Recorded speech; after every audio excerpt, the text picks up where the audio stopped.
Francis, a biography. Early life and family background. Pope Francis, born Jorge Mario Bergoglio on December 17, 1936, in Buenos Aires, Argentina, is the 266th Pope of the Roman Catholic Church and the first from the Americas. He is also the first Jesuit Pope and the first non-European Pope in more than 1,200 years. Jorge was born to Mario Jose Bergoglio and Regina Maria Sivori, both of Italian descent. His father worked as a railway accountant, and his mother was a housewife. He was the eldest of 5 children and was raised in a deeply religious, working-class family. In his early years, Jorge developed a passion for literature, music, and soccer. He supported the San Lorenzo football team and enjoyed tango music and dancing. He also suffered a serious illness in his youth, the severe lung infection that led to the removal of part of one lung. This experience is said to have deepened his spirituality and shaped his humility and compassion for human suffering. Called to the priesthood and Jesuit life. Before entering the seminary, Jorge earned a chemical technician's diploma and briefly worked as a technician in a food lab. But at age 21, he felt a calling to the priesthood. He joined the Society of Jesus Jesuits in 1958, drawn by their emphasis on education, missionary work, and commitment to social justice. He studied philosophy and theology in Argentina and Chile. By 1969, he was ordained a priest, and in 1973, he became the provincial superior of the Jesuits in Argentina. His leadership coincided with a turbulent time in Argentine history, the Dirty War, a period of military dictatorship and human rights abuses. During this time, Father Bergoglio's role sparked controversy. Some accused him of not doing enough to protect priests and lay people who were persecuted by the regime. Others defended him, stating that he worked discreetly to save lives. These events have remained part of the complex discussions surrounding his early leadership. Becoming Archbishop and Cardinal. In 1992, Bergoglio was appointed Auxiliary Bishop of Buenos Aires, and by 1998, he became the Archbishop of the city after the sudden death of Cardinal Antonio Corsino. His approach as Archbishop was strikingly simple. He refused to live in the ornate bishop's palace, choosing instead a modest apartment. He cooked his own meals and used public transportation, endearing himself to the public as a humble servant of God. In 2001, Pope John Paul II elevated him to Cardinal, recognizing his deep spiritual leadership and commitment to the poor. As a Cardinal, Bergoglio continued his humble ways. He advocated for social justice, spoke out against economic inequality, and maintained a low public profile even as his influence within the church grew. He was considered a strong candidate during the 2005 papal conclave, which ultimately elected Cardinal Joseph Ratzinger Pope Benedict XVI.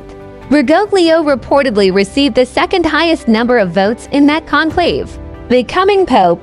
On February 11, 2013, Pope Benedict XVI made the unprecedented decision to resign due to health concerns, the first pope to step down in nearly 600 years. The papal conclave convened in March 2013, and on March 13, 2013, Jorge Mario Bergoglio was elected Pope. He chose the name Francis, after Saint Francis of Assisi, a saint known for his deep humility, love for nature, and care for the poor. The name itself was a signal of the kind of papacy he intended to lead, one focused on simplicity, compassion, and reform. His election marked several historic firsts. First Jesuit Pope, first Pope from Latin America, first Pope from the Southern Hemisphere, first non-European Pope in over a millennium. Style of leadership and reforms. From the very beginning of his papacy, Pope Francis set a different tone. He appeared on the balcony of St. Peter's Basilica in simple white vestments and asked the crowd to pray for him before giving them his first blessing. He rejected many traditional symbols of papal grandeur. Instead of the papal limousine, he used a modest Ford Focus. He refused to live in the Apostolic Palace, choosing a small guest house in the Vatican. These gestures resonated globally, painting a picture of a pope deeply connected to the people. Pope Francis' leadership has been marked by his focus on mercy and forgiveness over judgment. interfaith dialogue, especially with Muslims and Jews, environmental protection, social justice, particularly for the poor and marginalized, reform within the Church, including financial transparency and addressing clerical abuse, major encyclicals and teachings. Pope Francis has authored several important encyclicals and apostolic exhortations that reflect his priorities. Evangelii Gaudium, the joy of the gospel, a call for a renewed emphasis on evangelization with joy and compassion, rather than rigidity and dogma. He emphasized the need for a church that is bruised, hurting and dirty from being out in the streets, rather than being concerned with its own comfort. Laudato Si, praise be to you. One of his most influential documents, this encyclical addressed climate change, environmental degradation, and the moral responsibility of humans to care for creation. It framed environmental issues as both spiritual and ethical concerns, calling for a culture of care. Amoris Laetitia, the joy of love. This apostolic exhortation dealt with family life and relationships. It emphasized pastoral care, understanding, and accompaniment rather than strict rules. It controversially opened the door for divorced and remarried Catholics to receive communion in certain cases. Fratelli Tutti, all brothers. Written during the COVID-19 pandemic, this encyclical calls for global fraternity, solidarity, and social friendship. He criticized nationalism, war, and inequality while promoting peace and dialogue, addressing scandals and challenges. One of the most difficult aspects of Pope Francis' papacy has been addressing the global clerical sexual abuse crisis. He has taken steps toward accountability, such as creating new norms to report and investigate abuse, removing bishops who fail to protect victims, meeting with abuse survivors, and acknowledging the Church's failures. Still, critics argue that more aggressive action is needed, especially in holding senior Church officials accountable. Francis has also faced internal resistance within the Vatican and from traditionalist Catholic groups who oppose his more progressive positions. Some have accused him of weakening Church doctrine, while others praise him for making the Church more open and compassionate. Global influence and outreach. Pope Francis has traveled widely, visiting countries across the world, including Brazil World Youth Day 2013, the United States 2015, Iraq 2021, the first ever papal visit to the country, South Sudan and the Democratic Republic of Congo 2023. In his travels, he often focuses on reaching out to marginalized communities, encouraging peace, and promoting dialogue between religions.